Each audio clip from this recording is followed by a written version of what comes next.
Hey, what's up everybody? Welcome back to Second Chance Overland. Time to get back working on the Wagoneer. This should be fun.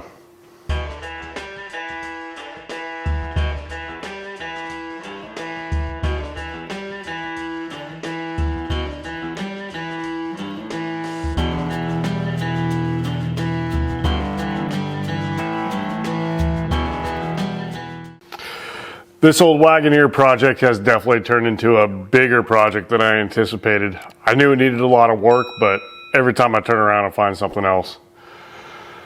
So I'm kind of struggling on exactly what I want to do right now.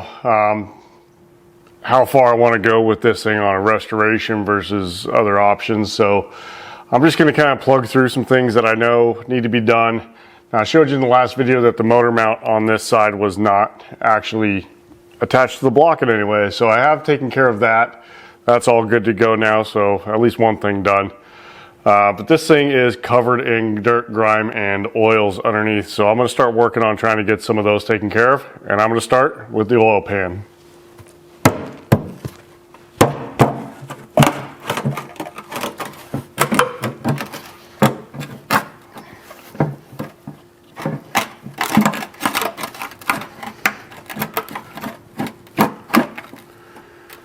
Cool. So it looks like I gotta take the cover off the bell housing to get that fully off. That's awesome.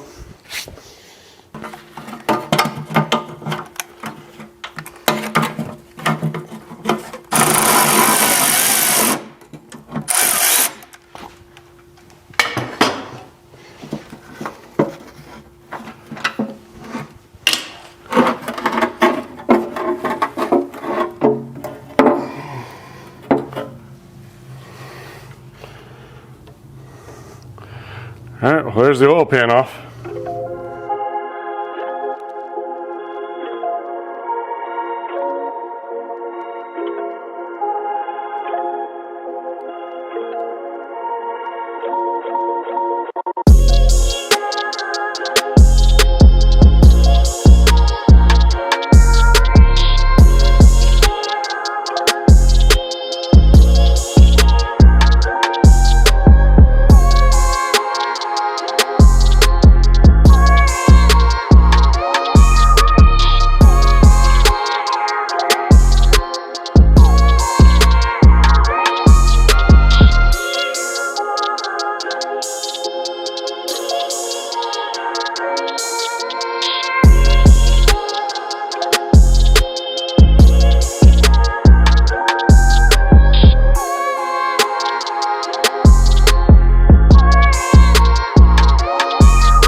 All right, so I got the oil pan all cleaned up. I gave it a little bit of a lick of paint, just some flat black, just to try to dress it up a little bit. Not trying to go crazy on this thing. It was mostly surface rust. So I got it all cleaned up, gave it a little bit of paint.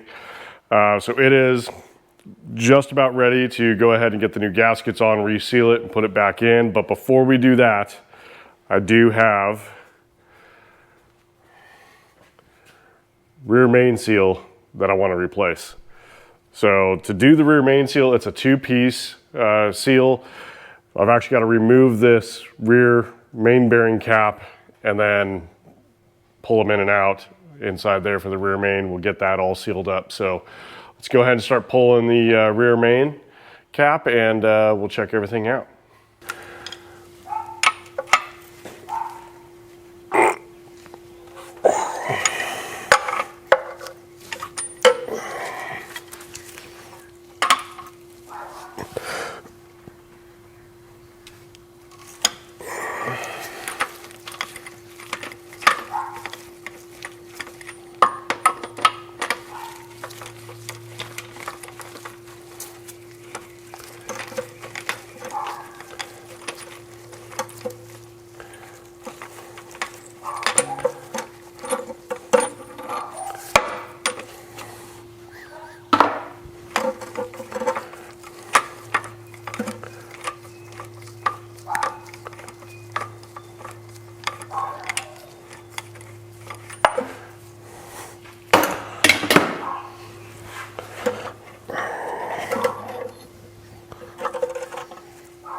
It doesn't look too good. May have a bit of a problem. All right, so I got the rearmost main bearing cap off to do that rear main seal, and I'm not liking what I'm seeing. Take a look. So this is the rear main seal, and it is definitely pretty dry and brittle and definitely needs to be replaced. But this is the main bearing. So we got quite a bit of wear right up there, and you can actually see some gouges in the main bearing. So that is not good. So I think what we probably should do is pull the rest of the main bearing caps and check those bearings, see what we got before we go too much further. This is just getting to be more and more fun with every bolt. All right, let's check out the rest of them.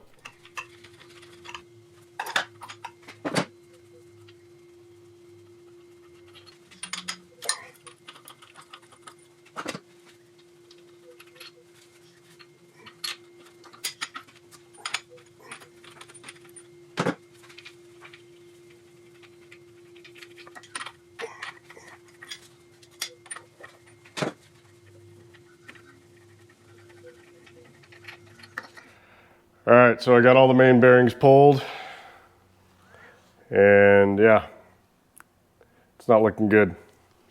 So this is the one I already showed you, the number 5, the rear main with the rear main seal. Definitely got quite a bit of wear and a little bit of a groove there. Number 4 has a little bit of a groove. I think that's picking up worse on camera than it really is. Definitely a good amount of wear. Number 3. Same thing, little bit of a groove in there, definitely some wear. Here's the bad one, number 2. Check this thing out. Pretty badly scored, pretty badly worn.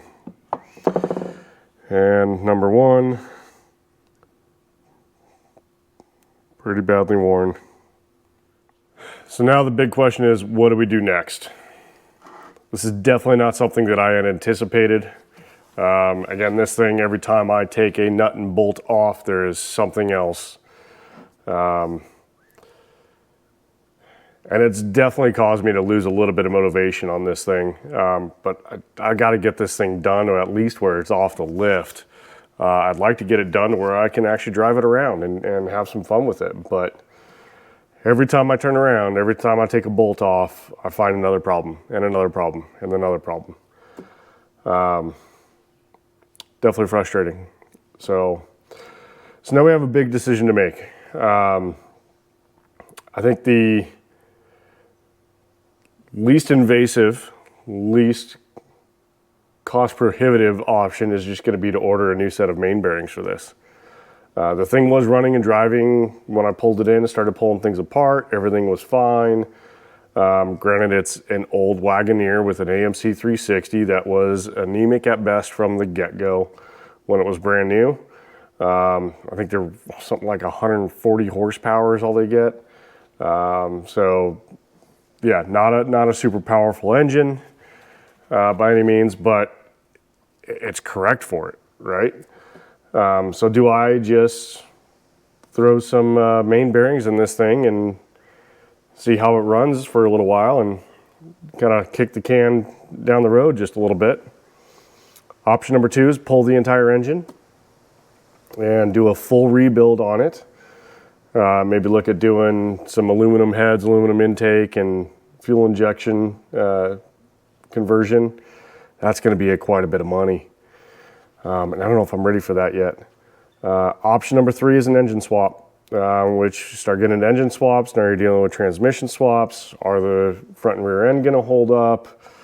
It's a whole can of worms. I know a lot of people out there say LS swap it, and typically in the past I have been somewhat against that. I get if it meets your needs. I'm a little bit more on the purist side, if you will.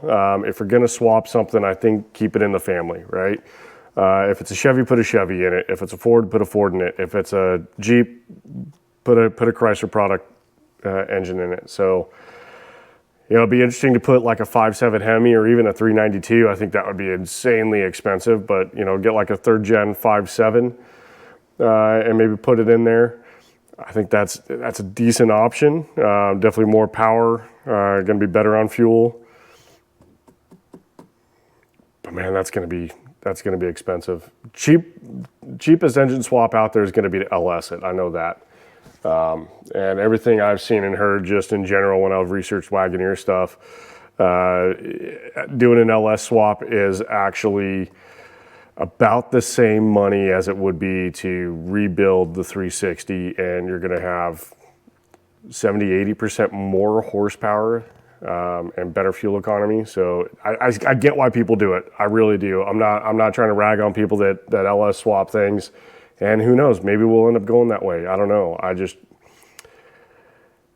Man, it sucks. I'd much rather have, you know, things a little bit more on the correct side, if you will, being that it's, you know, a Jeep is a Jeep, right? A Chevy's a Chevy. But it's tough to overlook the benefits of an LS swap. So I'm going to have to think about this a little bit, decide what my next steps are, and figure out where we go from here. So let me know in the comments below. Tell me what you think I should do. Throw bearings in it, full rebuild of the AMC 360, or a complete engine swap.